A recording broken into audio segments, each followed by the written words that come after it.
The final question with us today is from Naslin. Can the dead, before they are buried and in their grave, hear the recitation of the Quran of the family members? I know of the hadith about the dead can hear the footsteps and the salams of family members. What about the Quran's recitation? Well, Naslin, what you have said is crystal clear.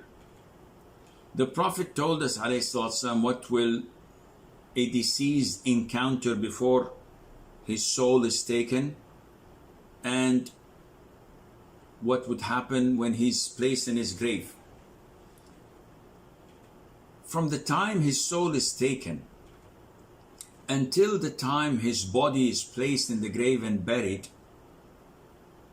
there was never ever any mentioning of the deceased hearing anything or feeling anything, whether they're washing, shrouding, perfuming, praying janazah prayer, carrying the deceased on their shoulders until they put him in his grave, then bury him.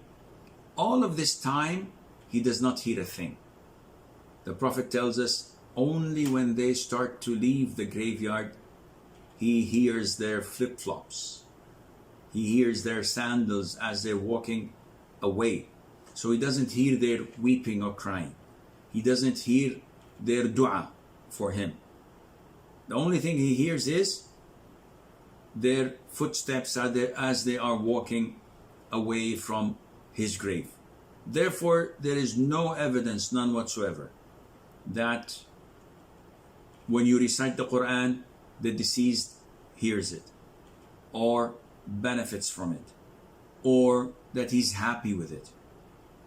And hence, we cannot say that this happens, because the Prophet did not tell us that it would happen, and Allah Azza wa Jal knows best.